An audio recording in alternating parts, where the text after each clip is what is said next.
तत्सवितुर्वरेण्यं भर्गो देवस्य धीमहि धियो यो न प्रचोदयात्। तत्सवितुर्वरेण्यं भर्गो देवस्य धीमहि धियो यो न प्रचोदयात्। महापुरुष जन्म लेंगे सुना न जहाँ होगा। महापुरुष जन्म लेंगे सुना न जहाँ होगा। ऋषिदेव दयानंद सा दुनिया में कहाँ होगा। महापुरुष जन्म लेंगे सुना न जहाँ होगा।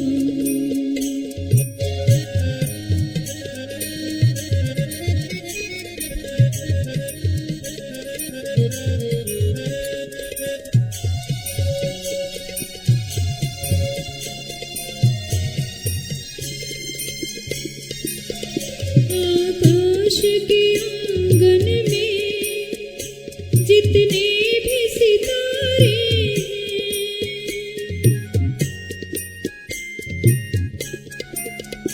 आकाश के आंगन में जितने भी सितारे हैं, इन चांद सितारों में रंगीन नजारे हैं।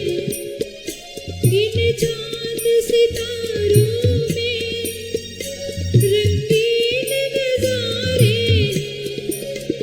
तब तक ऋषि तेरा अफसाना बयां होगा।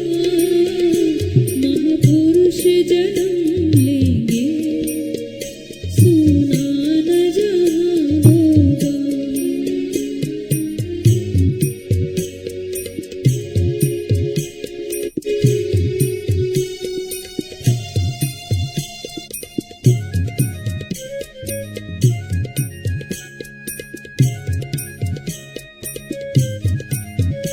भूचाल भी आएंगे आंधी अंधियारे भी।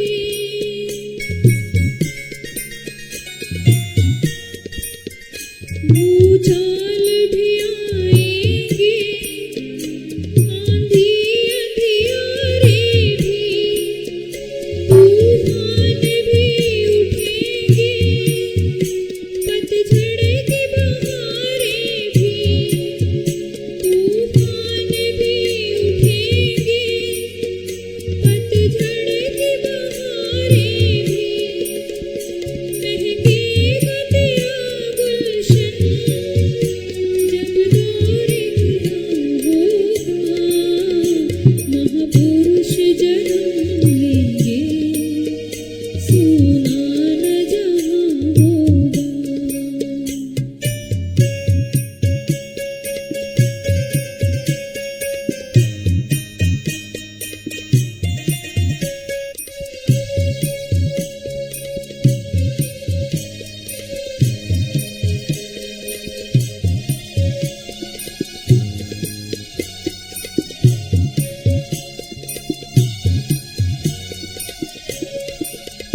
धन रूप माल और जर का संसार पुजारी है।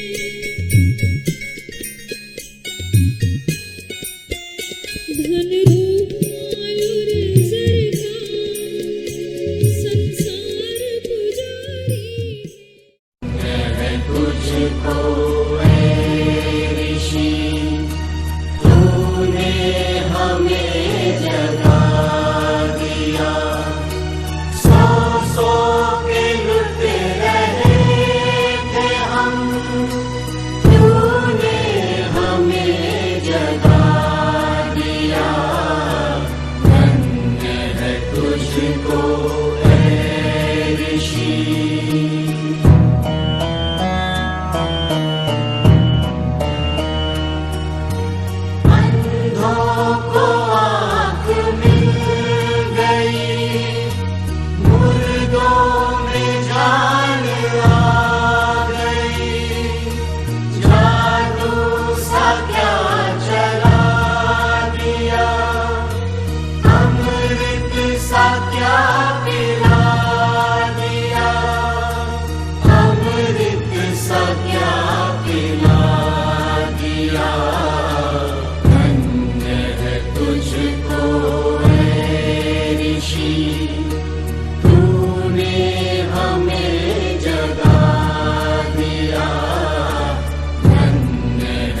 तुझको ऐ ऋषि।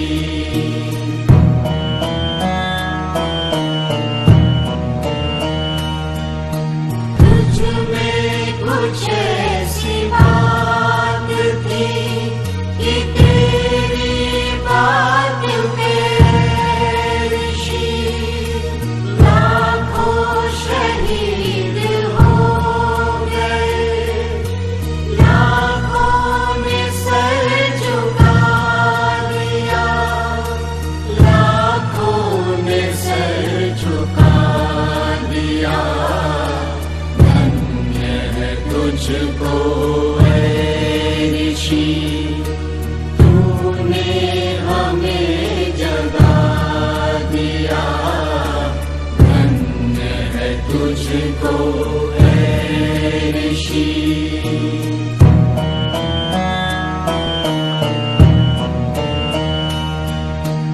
अब लाओ और दलितों का सर फिर से ऊंचा कर गया, खुद ही जहर को पी लिया।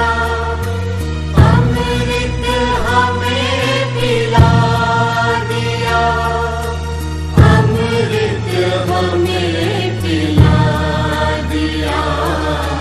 धन्य है तुझको ऐ ऋषि, तूने हमें जगा दिया। धन्य है तुझको ऐ ऋषि। अपने बच्चों को भी इन बातों को बताएं। सबसे बड़ी कमी हिंदू जगत में ये है कि हमने कभी अपने बच्चों को धर्म ग्रंथ क्या है ये भी नहीं जानते कि ये वेद का ज्ञान किन किन ऋषियों को प्रकट हुआ। हमारी यज्ञ की पूजा पद्धति है, ये यज्ञ पूजा पद्धति है, इसका भी कोई ज्ञान नहीं, कोई संस्कार ही नहीं किए जाते। ये संस्कार, ये जो कार्य किया जा रहा है, ये ऋषियों का ऋण उतारने वाला काम है। ये संस्कार देने का काम है। नई पीढ़ी को उस ज्ञान को हम ट्रांसफर कर रहे हैं। जो ज्ञान ऋषियों ने हमको दिया है, उस ज्ञान को हम आने वाली पीढ़ी को दे रहे हैं। इसलिए ये कार्यक्रम आप लोगों के सामने संपन्न किए जाते हैं।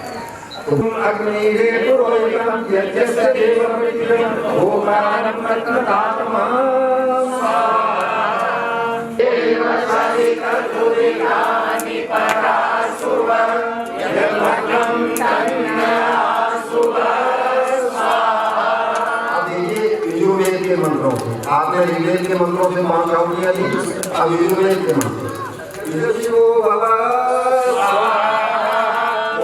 नमस्ते अश्विभुते नमस्ते ईश्वरीय देवे नमस्ते भगवन्त सूर्यता स्वसमीयसे अग्नेश्वरं दे वर्षोग्राग्नेषु वर्षो मे दे अग्नेयमे तन्नामं तन्नापना ब्रह्मा योगे संदृष्टिव्यासम योगे संदृष्टिव्यासम। पहले विश्वानि देव से दीजिए। ओम विश्वानि देव सवितुर्वरेण्यं पराशुभ यज्ञं तन्नासुव स्वाहा।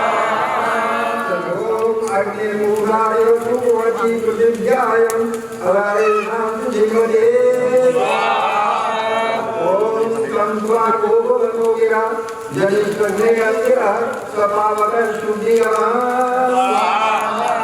ओम अवयं नागत्यंत्र समयं द्यावा पृथ्वी अवयं पश्चात् वयं पुरुषात् उत्तराद धराद वयं रोमसो ओम वायवायाय दर्शदेवे सोमा अलंकृता तेषां पाय सूर्यं ओम सूर्यानां ते लोकानेन संभावता तांसे वेद्यापि रक्षन्ति ये चात्मनोजना ओम अनेकं मनसो दैवो न देवात्मन् पूर्वमशक् तद्धावतो ज्ञाते तस्मै नमो मातृशावरादे ओम करे यत्ने यत् दूरे प्रबंधिके तदंतरस्य सर्वस्य सर्वास्य च वायका ओम देवा शुक्रमकायं अभ्रणमस्मायं शुद्धम अपावनितं कविं मनीषी परिभूषयं यादातदेववर्तां यददात शाश्वती समाप्य विद्यां च यत्वेदो वयं च अविद्या मृत्युंची स्वाविद्या ब्रह्मश्रुते ओम खं ब्रह्म स्वाहा नमः ओम प्रजापते स्वाहा इदं प्रजापते नमः ओम इंद्राय स्वाहा इदं इंद्राय नमः ओम भूरग्नये स्वाहा इदं अग्नये नमः। आपके पास भात बन के आया होगा, भात रखा है, सभी लोग थोड़ा थोड़ा ले लें।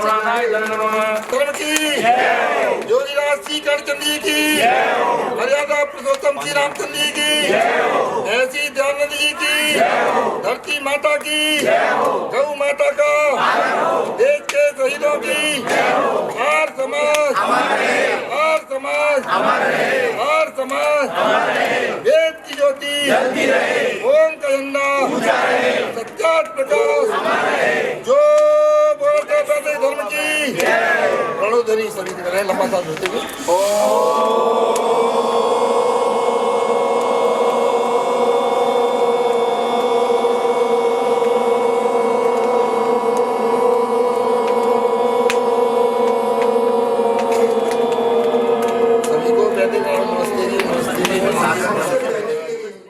सभा में उपस्थित पूजा के योग्य मातृशक्ति, भद्र पुरुषों और प्यारे प्यारे बच्चों, बड़ा ही हर्ष का विषय है। हम सभी महर्षि देवदयानंद सरस्वती जी के जन्म दिवस को सूर्यनगर के इस उद्यान में मना रहे हैं। महर्षि दयानंद का उपकार कितना गिनाया नहीं जा सकता। हम सभी लोग उस ऋषि के ऋणी हैं और उस ऋण को चुकाने के लिए ही हम ये आयोजन और ये वेद का प्रचार करते हैं। हमारे बीच में अंतर्राष्ट्रीय प्रवक्ता पूज्य डॉक्टर आचार्य बागीश जी उपस्थित हो चुके हैं, तो मैं सभी से प्रार्थना करता हूं कि आचार्य जी का करताल ध्वनि का स्वागत करें और आचार्य जी मंच पर अपना स्थान ग्रहण करें। ओम अग्नये नये सुपथाराय अस्मान् विश्वानि देव वयुनानि विद्वान् यो दस्मजुहुराणमेनो वैष्ठान्ते नमः उक्तिं विधेम।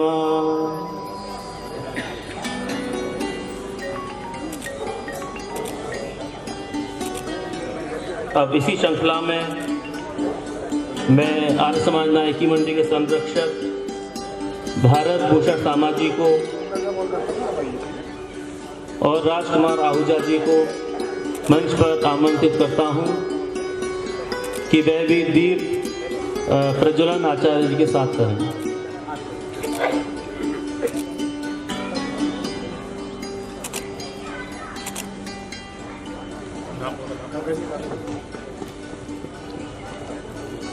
पूज्य सुशील अफीजा जी, श्री राजीव खुराना जी,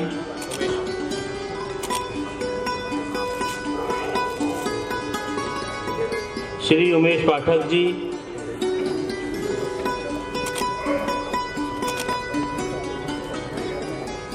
और हम सबके वयोवृद्ध संरक्षक पूज्य युधिष्ठिर आर्य काका जी।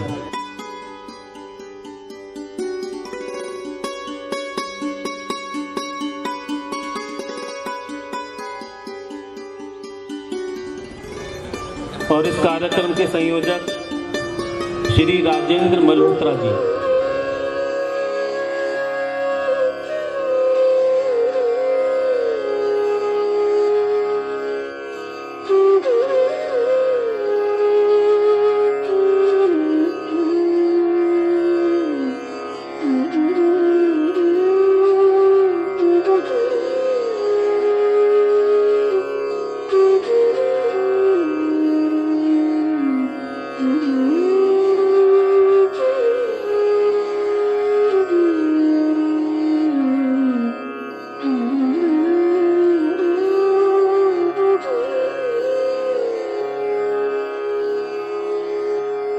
असतो मा सद्गमय तमसो मा ज्योतिर्गमय तमसो मा ज्योतिर्गमय मृत्योर्मा अमृतं गमय मृत्योर्मामृतं गमय असतो मा सद्गमय।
ज्योत से ज्योत जगाते चलो, ज्योत से ज्योत जगाते चलो, प्रेम की गंगा बहाते चलो, प्रेम की गंगा बहाते चलो। राह में आए जो दीन दुखी, राह में आए जो दीन दुखी, सबको गले से लगाते चलो, प्रेम की गंगा बहाते चलो।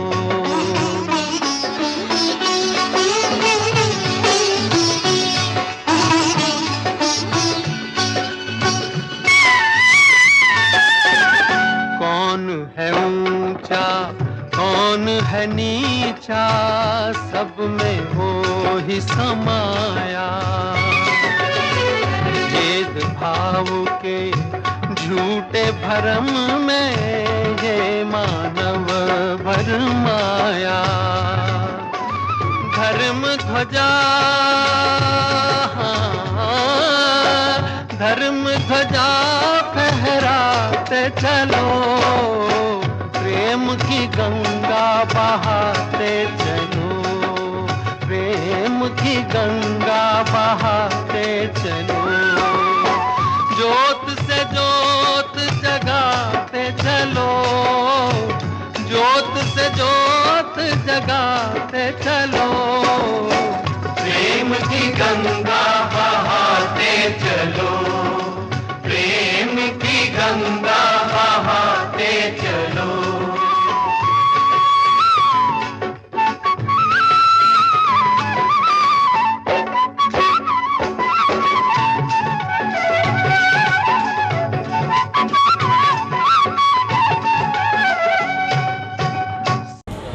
कल्याण हो जिसमें सबका, ऐसे कर्मों को करें हम। जी हाँ, कुछ ऐसे ही थे हमारे देव दयानंद जी, जिन्होंने कृण्वन्तु विश्वमार्यम का संदेश दिया।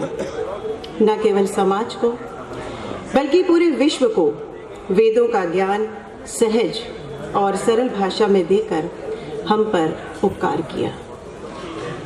आइए उनके द्वारा किए गए उपकारों को हम सब मिलकर याद करते हैं। आप सभी मेरा साथ दीजिएगा इस गीत के माध्यम से।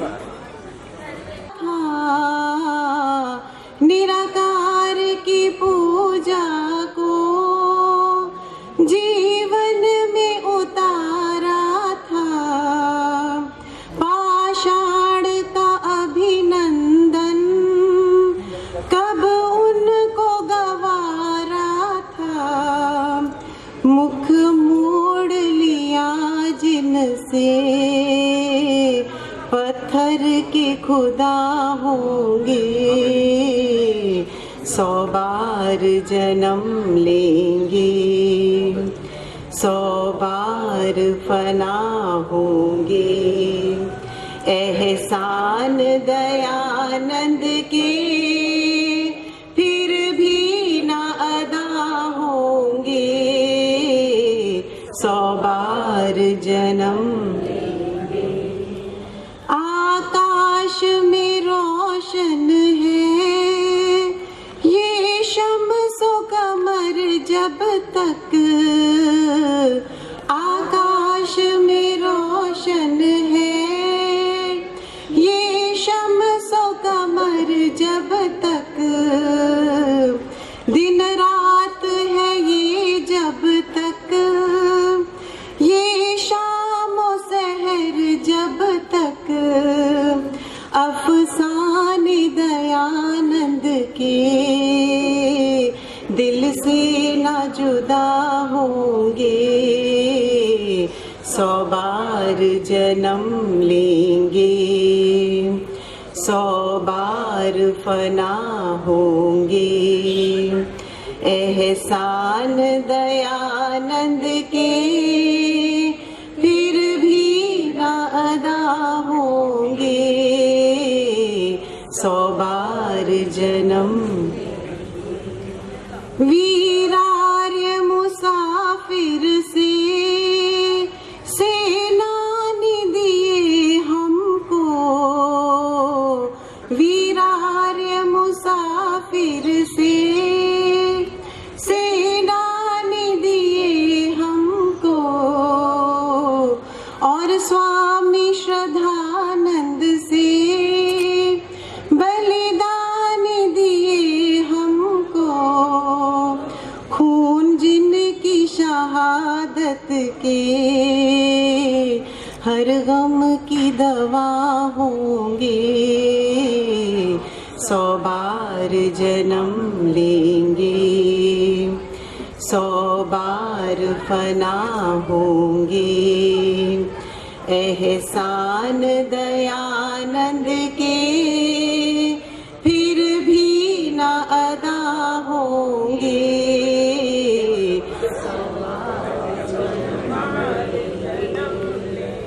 अब अंतिम पंक्तियां कुछ ऐसी हैं कि जिस महान आत्मा ने, जिस पुण्यात्मा ने हम सब के लिए इतना बड़ा उपकार किया, तो उसके स्वागत के लिए क्या होना चाहिए था और क्या हुआ उनके साथ। आइए जाने, और इन अंतिम पंक्तियों को सुनकर अगर किसी सच्चे आर्य के आंखों से अगर अश्रुधारा बह निकले तो उसे रोकिएगा नहीं। स्वागत के लिए उनके पाषाण थे या कंकड़, स्वागत के लिए उनके पाषाण थे या कंकड़, गम खा के बने भीषम, विष पी के बने शंकर, फूल उनके मुकद्दर में होंगे भी तो क्या होंगे, 100 बार जन्म लेंगे, 100 बार फना होंगे। एहसान दयानंद के फिर भी न अदा होंगे, 100 बार जन्म लेंगे।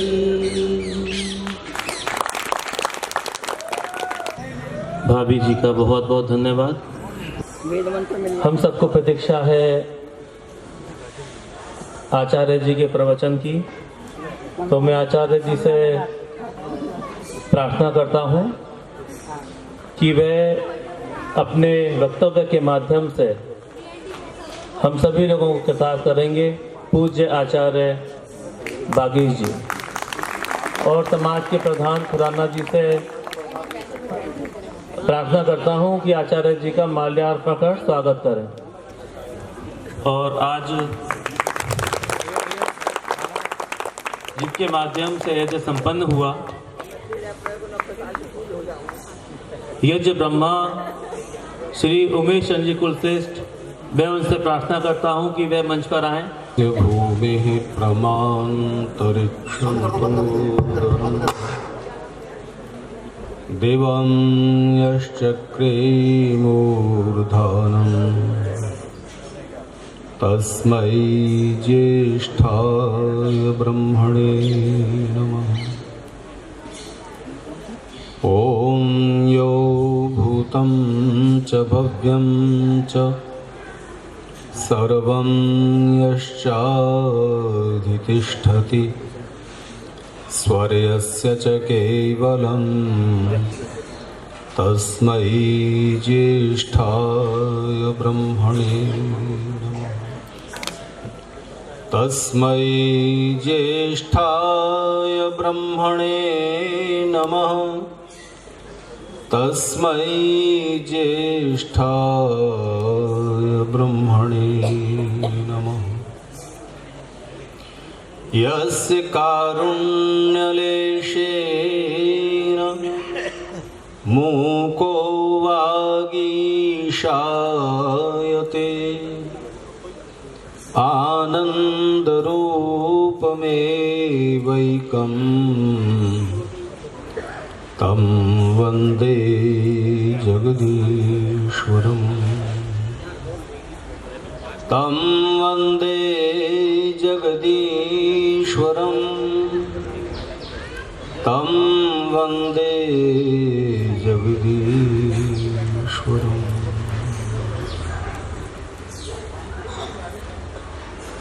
आर्य समाज नाई मंडी के संरक्षक सम्मान श्री युधिष्ठिर जी आर्य, सम्मान श्री भारत भूषण जी सामा, माननीय श्री सुशील जी हसीजा, श्री राजकुमार जी आहूजा, हम सब की आदरणीय भारत प्रसिद्ध अखिल भारतीय ख्याति अर्जित करने वाली और ऋषि दयानंद और आर्य समाज को ही केंद्र में रखकर, वेद को ही केंद्र में रखकर काव्य सृजन करने वाली हमारी आदरणीय माननीय माता शांति नागर जी, आर्य समाज नाई मंडी के प्रधान सम्मान श्री मनोज जी खुराना, उप प्रधान श्री उमेश जी पाठक एवं श्री राजेंद्र जी मल्होत्रा, आर्य समाज नाई मंडी के महामंत्री सम्मान श्री अनुज जी आर्य, उपमंत्री श्री राजीव जी खुराना,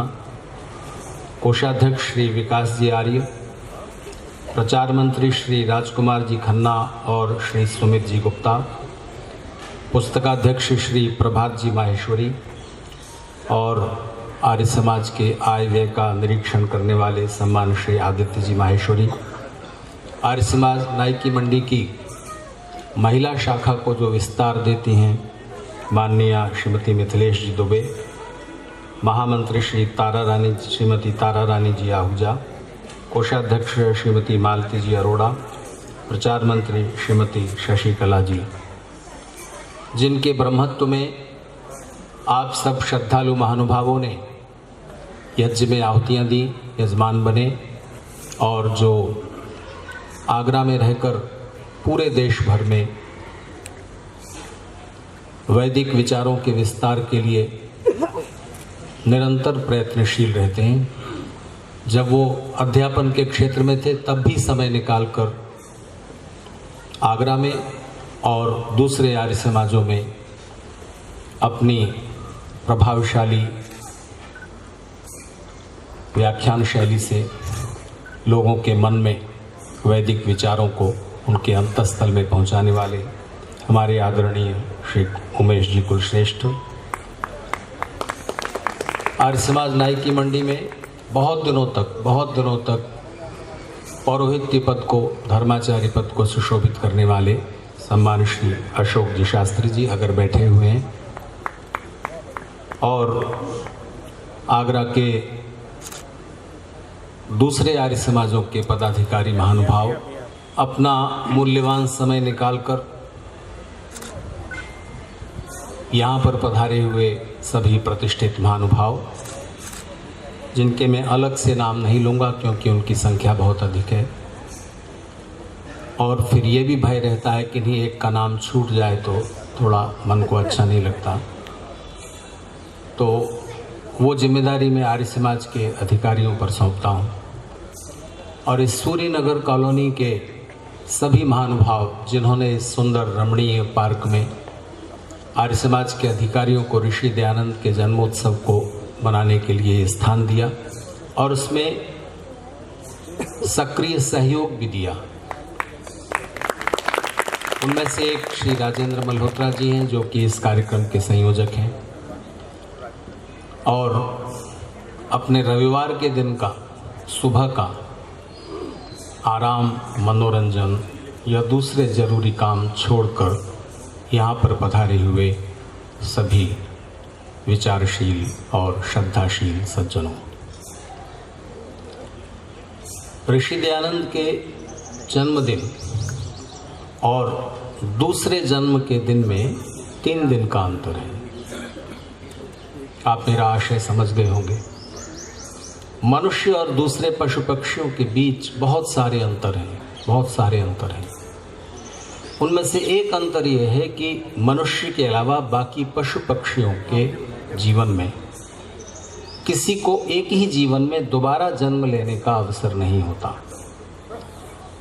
हाथी, घोड़ा, बंदर, कुत्ता, गधा, इन सब को हाथी, घोड़ा, कुत्ता, गधा, बंदर वगैरह बनने के लिए सिर्फ इतना काफ़ी है कि वो हाथी, घोड़ा, गधा, बंदर आदि माता पिता के यहाँ जन्म लें, और उसके साथ ही वो हाथी, घोड़ा, गधा, बंदर इत्यादि हो जाते हैं। शरीर की ग्रोथ होती रहती है, शरीर बढ़ता है और वो जिस योनि में उनका जन्म हुआ है वो वैसे रहते हैं।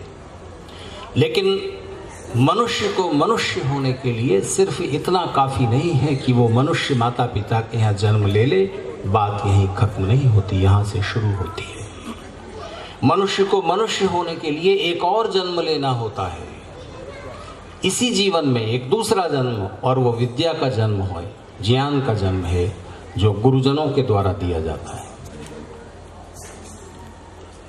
तो ऋषि दयानंद की जन्म तिथि के बारे में जो इतिहास वेत्ता लोग हैं वो बहुत सारे तथ्य, कागजी दस्तावेज और दूसरे प्रमाणों के आधार पर बहुत दिनों तक आपस में वाद विवाद संवाद करते रहे कि ऋषि दयानंद की जन्म तिथि आखिर में क्या है। अभी भी कुछ लोग हैं जो उससे पूरी तरह संतुष्ट नहीं हैं, न हो, लेकिन जब हमारी सर्वोच्च सभा ने एक तिथि निर्धारित कर दी तो फिर सबको, जब तक और कोई निर्णय सामने ना आए तब तक उसी को सर्वमान्य रूप से जन्मदिन समझना चाहिए। मान लीजिए ऋषि दयानंद की जन्म तिथि आपको पता न होती तो क्या फर्क पड़ता। पुराने लोगों से पूछिए जो यहाँ बैठे हुए, खासतौर से जिनकी पृष्ठभूमि गांवों से है, तो गांव में आप किसी बुजुर्ग से उसका जन्मदिन पूछो या उसके बेटे का जन्मदिन पूछो तो वो इस तरह बताएंगे, ये तब जन्मा था जिस दिन हमारी काली गाय पहली बार ब्याई थी, या उस साल बड़ा भारी अकाल पड़ा था, 3 साल तक बारिश नहीं हुई थी, ये उसकी बात, तो उस टाइम की बात है। तो अधिकांश लोग, 90% लोग समय के इस बोध से या तो अनजान थे, अपरिचित थे, या उससे ऊपर उठे हुए थे। वो सोचते थे समय तो आ रहा है, जा रहा है, भगवान ने जब इस शरीर में भेज दिया, जब इस शरीर से जाने का समय आएगा तो जाएंगे। तारीख को याद रखने की क्या जरूरत है। उनके जीवन में तारीखों का महत्व बहुत कम था। जीवन एक सहज गति से चलता जा रहा है। तो मैं आपसे पूछता हूँ, ऋषि दयानंद की जन्म तिथि अगर ऋषि ने ही ना लिखी हो कहीं, अपने ऋषि दयानंद ने अपने जीवन का परिचय नहीं दिया बहुत समय तक, और शायद वो देते भी नहीं कि उनके माता पिता कौन थे, क्या उनका नाम था, किस कुल में उनका जन्म हुआ है, उनका जन्म स्थान क्या है, ये वो बताते भी नहीं, क्योंकि किशोर अवस्था में वो अपना घर छोड़कर चले गए, माता पिता को छोड़कर चले गए सत्य की खोज में, उस शिव की खोज में जो हम सब के जन्म मृत्यु सुख और दुख का नियंत्रण अपने हाथों में रखे हुए हैं। गहरी जिज्ञासा मन में उठी, और कौन है वो शिव, कैसे मिलेगा, उस मार्ग की खोज में वो निकल गए। फिर उन्होंने देखा इस देश की और पूरी मानवता की दुर्दशा को, तो अपने समाधि के आनंद को छोड़कर वो समाज में छाई हुई कुरीतियों, भारतवासियों की अपनी प्राचीन परंपरा से टूटकर गुलामी की दुर्दशा, गरीबी, दरिद्रता, अभाव, और उससे भी ज्यादा, समाज से भी ज्यादा धार्मिक आध्यात्मिक क्षेत्र में छाए हुए पाखंड और अंधविश्वासों को देखकर वो मैदान में उतरे और पूरा जीवन मनुष्यता के और इस भारत के उद्धार के लिए समर्पित कर दिया। वो नहीं बताते अपनी जन्मतिथि, अपने माता पिता, अपना परिवार, अपने बारे में कुछ कहने की उनकी इच्छा नहीं थी। पुत्रैषणा, वित्तैषणा, लोकैषणा से ऊपर उठा हुआ एक लोकोत्तर व्यक्तित्व। उन्हें अपना परिचय संक्षेप में देना पड़ा, इसलिए कि उन पर कुछ धूर्त लोगों ने आक्षेप लगाने शुरू किए, क्योंकि वो हिंदू समाज में छाई हुई उन बुराइयों का प्रतिकार कर रहे थे, उनका विरोध कर रहे थे, उनका खंडन कर रहे थे, जिन बुराइयों की वजह से ये समाज गुलाम हुआ और उस दुर्दशा को प्राप्त हुआ। 19वीं शताब्दी के अंधेरे से भरे हुए युग को अगर आप देखें, अगर आपको थोड़ी सी भी इतिहास में दिलचस्पी है, तो आप पाएंगे कि आज अगर ये भारतीय समाज स्वतंत्र हुआ है और सभ्य हुआ है, तो उसके पीछे ऋषि दयानंद और आर्य समाज का योगदान है। पता नहीं माता शांति नागर जी कह रही थी या श्रीमती मिथिलेश जी दुबे कह रही थी अपने गीतों के माध्यम से कि सबसे ज्यादा उपकार तो महिलाओं को मानना चाहिए। पैरों की जूती, नरक का द्वार, न जाने क्या क्या कहा गया। और मैं समझता हूं कि भारतवासी ही नहीं, केवल महिलाएं ही नहीं, प्रत्येक भारतवासी और केवल भारतवासी ही नहीं, पूरी मनुष्यता के साथ जो ज्ञात और अज्ञात उपकार हैं, अनेकों करोड़ों करोड़ लोग हैं जिन्होंने ऋषि दयानंद का नाम भी नहीं सुना। लेकिन आज समय नहीं है कि मैं आपके सामने विस्तार से बता सकूं कि किस किस तरह अनजाने में सब धर्म गुरुओं ने ऋषि दयानंद की बात को कुछ कुछ अंशों में लिया है और स्वीकार किया है। कुछ लोग जानबूझकर, जानते बूझते हुए स्वीकार करते हैं, पर नाम लेने में संकोच करते हैं, कृतज्ञता का भाव नहीं। और कुछ लोग जानते नहीं है, लेकिन चूंकि विचारों में बड़ी शक्ति होती है, विचारों की गति भी तीव्र होती है, एक से दूसरे, दूसरे से तीसरे तक विचार प्रवाह करते हैं और गति पाते हैं, तो पता भी नहीं रहता कि ये विचार मौलिक रूप से किसका है, किसने सबसे पहले कहा, ये मालूम भी नहीं होता है लोगों को। लेकिन बात सच्ची लगती है, अच्छी लगती है, तो उसको स्वीकार करते हैं और उससे प्रभावित होते हैं। तो कुछ धूर्त लोगों ने ऋषि दयानंद पर यह आक्षेप लगाना शुरू किया कि ये छिपे हुए ईसाई हैं, इसलिए हिंदू समाज की बातों का विरोध करते हैं, हिंदू समाज की परंपराओं का विरोध करते हैं। जब ये आरोप लगा, तब ऋषि दयानंद को अपने जन्म का, अपने जीवन का, अपने मूल स्थान का परिचय देना पड़ा। आपको मालूम है ऋषि दयानंद गुरु विरजानंद जी से व्याकरण आदि शास्त्रों का अध्ययन करने के बाद जब कर्म क्षेत्र में उतरे हैं, तो कर्म क्षेत्र में उतरने के बाद वो गुजरात नहीं गए, जो उनकी जन्मभूमि का प्रांत है, वहां नहीं गए। पंजाब में रहे, हरियाणा में रहे, उत्तर प्रदेश में रहे। दक्षिण भारत तो इसलिए नहीं गए कि वहां भाषा की कठिनाई थी, लेकिन गुजरात जा सकते थे, नहीं गए। क्यों? क्योंकि वहां जाकर लोग पहचान लेंगे और पिछले जो उनके जीवन का परिचय है उसको जानकर उन पिछले संबंधों के साथ जोड़ना चाहेंगे और वापस मुझे मोह के बंधन में जकड़ना चाहेंगे।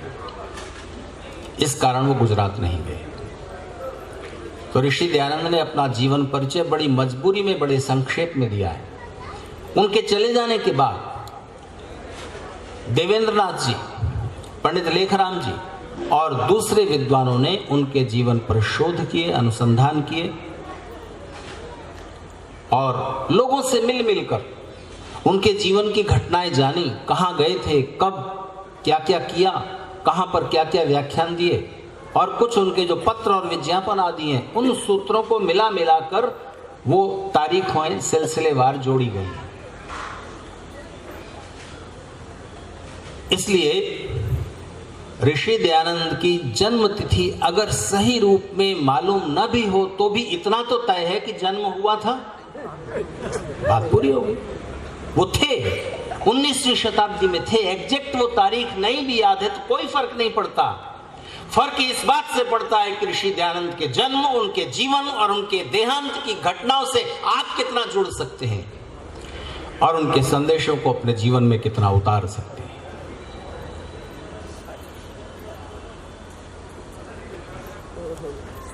कल 26 फरवरी को उनका जन्मदिन था, फाल्गुन का कृष्ण पक्ष की 10वीं तिथि, और 3 दिन बाद ही आती है शिवरात्रि। वो शिवरात्रि जो उनके दूसरे जन्म की परिघटना का आधार बनी है, जिसको हम बोधरात्रि के रूप में मानते हैं।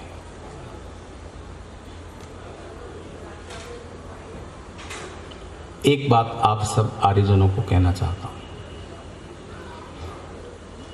एक बात आर्यजनों से संबंधित, एक बात वो जो अनजाने में आर्य समाज से जुड़े हुए हैं पर हैं अभी हिंदू।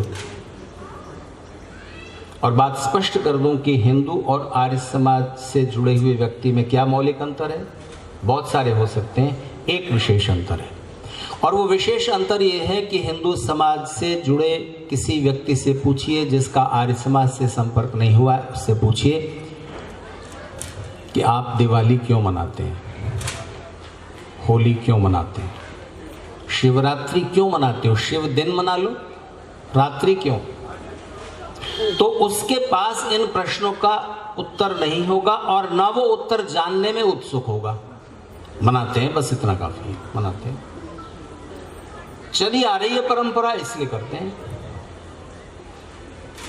अग्नि के चारों ओर घूमे बिना शादी क्यों नहीं हो सकती? पानी के चारों ओर घूम लो, खंबे के चारों ओर घूम लो, किसी वृक्ष के चारों ओर घूम लो, और घूमो ही क्यों, फिर 7 बार क्यों?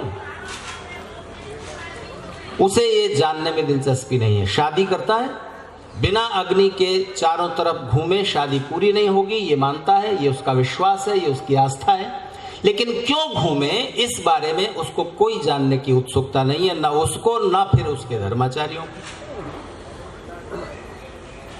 तो सवाल ये है कि हमारे ऋषि पागल थे क्या? हमारे पूर्वज पागल थे? यानी बुद्धिमत्ता की पहचान क्या है? मनुष्य होने की पहचान क्या है? एक मूर्ख से मूर्ख, मंद बुद्धि से मंद बुद्धि मनुष्य भी बिना प्रयोजन के कुछ नहीं करता। प्रयोजनम अनुद्देश्य मंदोपि न प्रवर्तते। बिना पर्पज के आप 4 कदम भी यहां से वहां नहीं जाते। आपको अपने ड्राइंग रूम से किचन तक जाना है तो क्लियर होता है पर्पज की, क्यों जा रहे हैं? पानी लाना है, चाय बनानी है, उद्देश्य स्पष्ट होता है कि नहीं, क्यों जा रहे हैं? आप अपने घर से यहां आए हो सूर्यनगर पार्क तक, उद्देश्य स्पष्ट है कि नहीं? कहीं भी आप 10 कदम भी चलते हो, थोड़ा सा भी काम करते हो, कुछ भी तो उद्देश्य समझ करके करते हो। कितने अचरज की बात है कि सारी धार्मिक परंपराओं को आप निभा रहे हैं, सदियों से निभाते चले आ रहे हैं, और उसका उद्देश्य क्या है? उन ऋषियों ने, आपके पूर्वजों ने, उन मनीषियों ने वो परंपराएं क्यों शुरू की थी और उनका क्या लाभ है आपके लिए, परिवार के लिए, समाज के लिए, इसको जाने समझे बिना हम उसको ढोते चले जाते हैं। और ध्यान दीजिए, वो समय बिल्कुल नजदीक है। आपकी आने वाली पीढ़ी या बहुत से बहुत उससे बाद वाली पीढ़ी उन सारी परंपराओं को छोड़ देगी, क्योंकि अभी तक आप सिर्फ उन परंपराओं को मान रहे थे क्योंकि आपके दादाजी करते आए, परदादाजी करते आए, इसलिए आप मानते थे। आपके बच्चे आपसे सवाल पूछेंगे, क्यों, किस लिए? ना आपके पास उत्तर है, ना आपके धर्मगुरुओं के पास उत्तर है। तब फिर वो उनकी आस्थाओं की जड़ें ढीली हो जाएंगी और 1-2 पीढ़ी के बाद सारा आयोजन समाप्त होगा। इसलिए जरूरी है कि आप आर्य समाज से जुड़ें। आपको ऋषि दयानंद का जन्मदिन पता नहीं, उनका कोई संदेश आपके हृदय में उतरे। जो व्यक्ति कभी 2-4 बार आर्य समाज में आता है, रहता तो वो हिंदू ही है, सामाजिक तौर पर आखिर आर्य समाज के लोग भी हिंदू ही हैं। जो ब्राह्मण हैं उनके बेटों की शादी कहां होगी? ब्राह्मणों में, हिंदू समाज में। जो यादव हैं यादवों में, जाट हैं जाटों में, ठाकुर हैं ठाकुरों में, कायस्थ हैं कायस्थों में। कहां जाओगे? सामाजिक तौर पर तो आर्य समाज के लोग भी हिंदू ही है ना।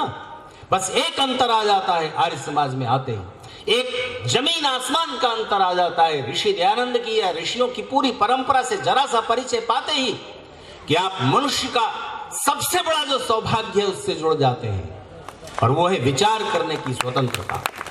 परमेश्वर ने मनुष्य को बहुत सारे उपहार दिए हैं, उसमें सबसे बड़ी चीज क्या है? सबसे बड़ी चीज है कर्म स्वतंत्रता और विचार स्वतंत्रता। कर्म करने की आजादी विचार करने की स्वतंत्रता के साथ जुड़ी हुई है। किसी व्यक्ति के पास अगर विचार स्वतंत्रता नहीं है, कौमा में चला गया, अब सोचना खत्म, सोच नहीं सकता तो कुछ कर भी नहीं सकता। ज्ञान स्वतंत्रता यानी विचार स्वतंत्रता और कर्म स्वतंत्रता दोनों आपस में जुड़ी हुई है।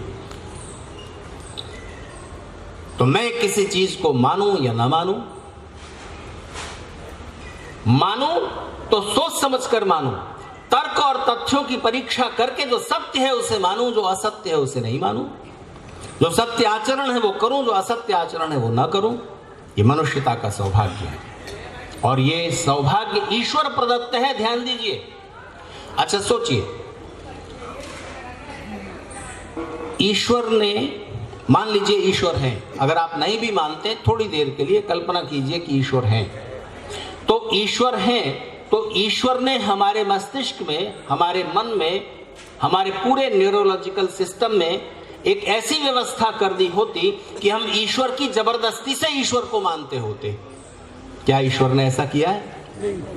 ईश्वर तो है, पर उसने ऐसा हमारे आपके साथ नहीं किया। आप चाहें तो ईश्वर को माने और चाहे तो ना माने, यानी ईश्वर को मानने न मानने की भी आजादी मनुष्य को है।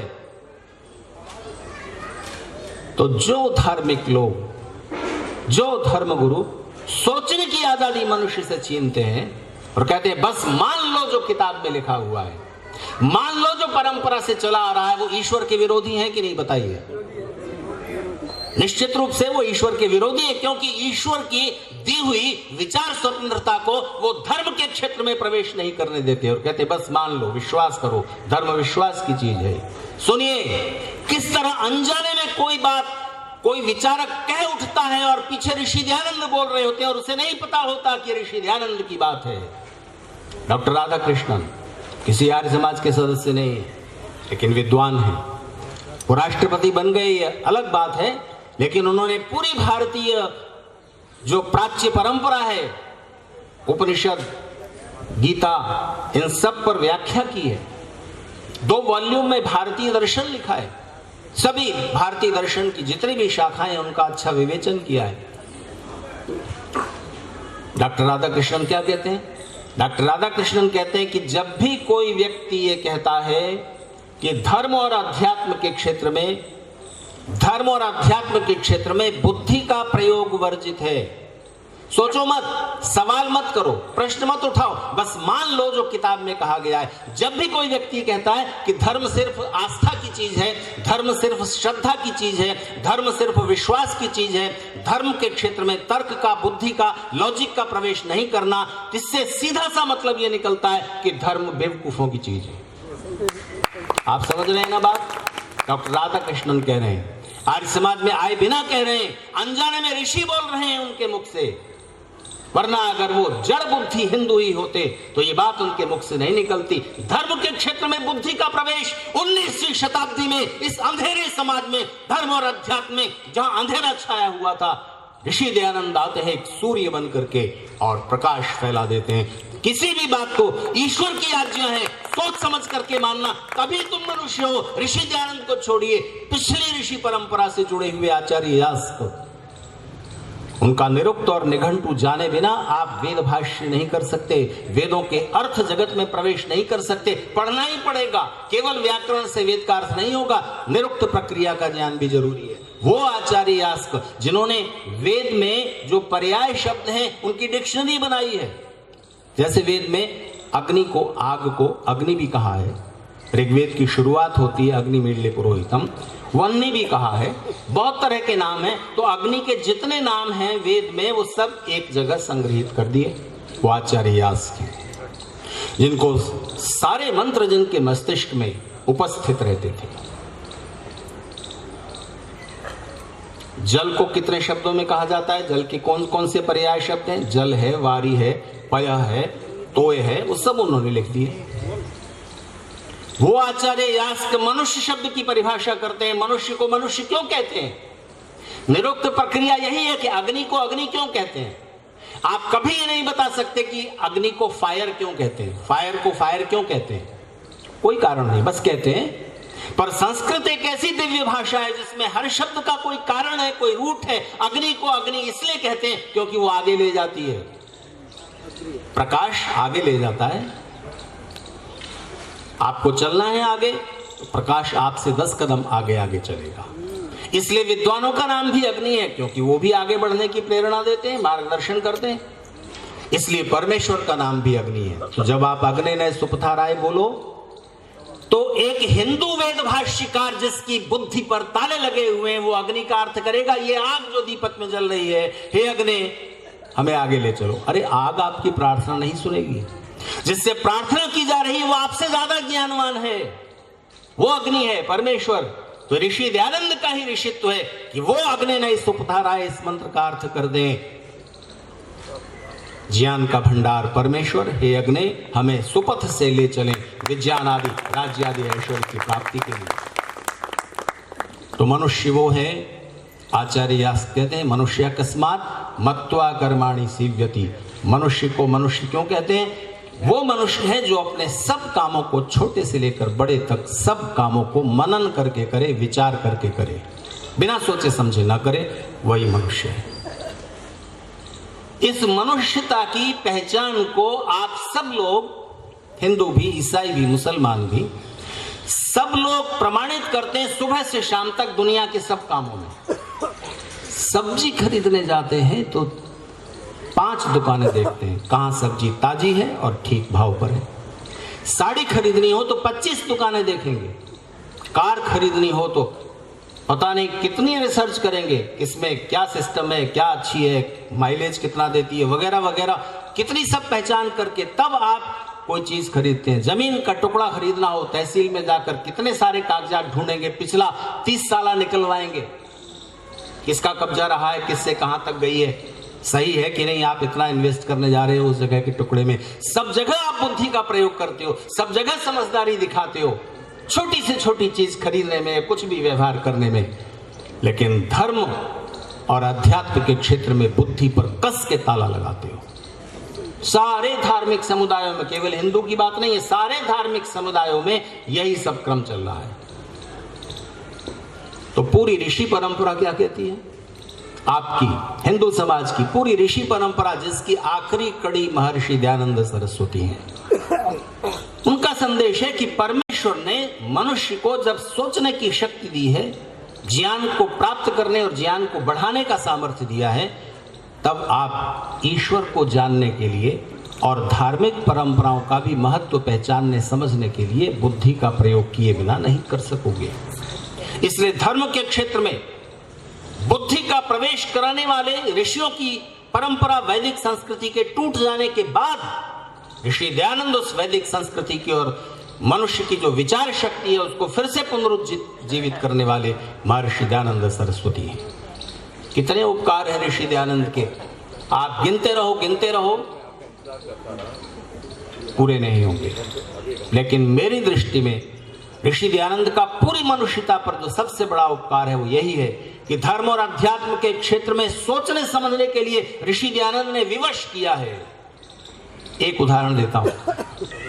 तो जन्म से सारी परिस्थितियां एक जैसी होनी चाहिए अगर स्वर्ग नरक है तो, ठीक बात है ना, सब एक जैसे होने चाहिए। और ये अगर पहला जन्म है, जो नहीं मानते स्वर्ग नरक पहले नहीं था बाद में ही है स्वर्ग नरक, तो फिर ये जन्म पहला है और आखिरी है, जो क्रिश्चियन और इस्लाम की विचारधारा है, पहला और आखिरी है ये। तब फिर इस पहला ही जन्म अगर है तब भी स्थितियां समान होनी चाहिए। कोई क्यों जन्म से अंधा है, कोई क्यों जन्म से विकलांग है, कोई क्यों जन्म से ज्यादा सुंदर है, कोई क्यों कम सुंदर है, किसी के पास ज्यादा तेज दिमाग है, किसी के पास कम तेज दिमाग है। ये जन्म से परिस्थितियां तय हो गई। ये क्यों हो गया? ईश्वर अन्यायी है क्या? क्यों उसने आपको ज्यादा सुंदर शरीर दिया, ज्यादा स्वस्थ शरीर दिया, ज्यादा तेज दिमाग दिया, दूसरे को क्यों नहीं? यह अन्याय क्यों किया उसने? इसका कोई उत्तर उनके पास नहीं होगा। तो फिर आपको स्वर्ग नरक ऋषियों के अनुसार मानने पड़ेंगे। सुखद स्थिति का नाम स्वर्ग है और दुखद स्थिति का नाम नरक है। तो क्या होता है मृत्यु के बाद आपको दिखाऊं, प्रत्यक्ष करा दो बिना मरे? तो समझिए पिछला जन्म हुआ था ना, पिछला जन्म था, जन्म हुआ था तो मृत्यु हुई थी, मृत्यु हुई तो उसके बाद क्या हुआ? यही हो रहा है जो हो रहा है। देख नहीं रहे हैं आप इसको? भाषण सुन रहे हैं आप, थोड़ी देर बाद स्वादिष्ट भोजन खाएंगे, घर जाएंगे कुछ और सुख लेंगे, बीच में ट्रैफिक जाम हो जाएगा, कुछ और परिस्थिति आ जाएगी, झगड़ा हो जाएगा, वो नरक है। दुख कुछ हम क्रिएट करते हैं और कुछ हमारे पिछले कर्मफल की वजह से मिलता है। तो पुराणों से ही पूछ लो, नरक से स्वर्ग की दूरी कितनी है? कितने किलोमीटर दूर है? बाल बराबर की दूरी है। इसी से स्पष्ट हो गया पुराणों में जो कहानियां कही गई हैं उनके पीछे अलंकार है। देवी देवता हजारों नहीं है, परमेश्वर के गुण और शक्तियां असंख्य हैं और उन असंख्य गुण और शक्तियों को बताने के लिए विभिन्न देवी देवताओं की कल्पना की गई। वरना देव तो वो है जो देवोदानाद व दीपनाद व द्योतनाद व जो कुछ भी आपको कुछ दे रहा है वो देव है। जड़ भी हो सकता है, चेतन भी हो सकता है। ये माइक भी देव है, कुछ दे रहा है, आवाज बढ़ा रहा है, पर इससे आप प्रार्थना नहीं कर सकते। विद्वान देव हैं, माता पिता देव हैं, गुरुजन देव हैं, परमेश्वर देव है, देवों का देव है। तो नरक से स्वर्ग की दूरी बाल बराबर है, ये कहने से ही समझ लेना चाहिए कि वास्तविकता क्या है। आप नरक में होते हैं, चाहे तो उसी क्षण बाल बराबर दूरी है, आप नरक से स्वर्ग में आ जाएंगे। थोड़ा सा कर्म, नया कर्म बढ़ाना पड़ेगा और थोड़ा सा सोचने का ढंग बदलना पड़ेगा। आपको एक उदाहरण दो, नाम नहीं बताऊंगा। आगरा में इनकम टैक्स के एक चीफ कमिश्नर थे।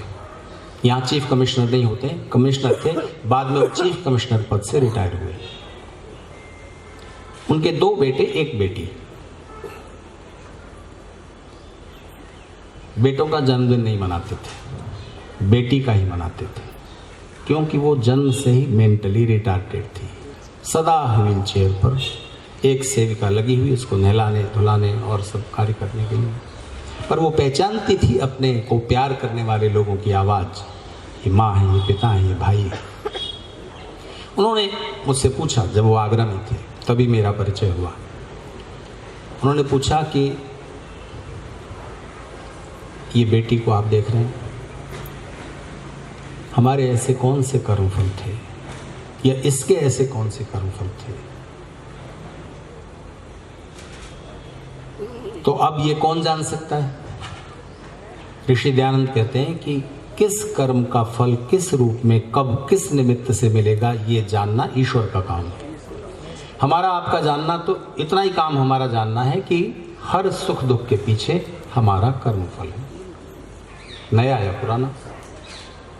हाँ, कुछ कुछ योगी जान सकते हैं, ऐसा ऋषि वाक्य पूरा करते हैं। तो अब मैं तो इतना बड़ा योगी नहीं कि मैं बता सकूं, पर मैंने एक बात कही।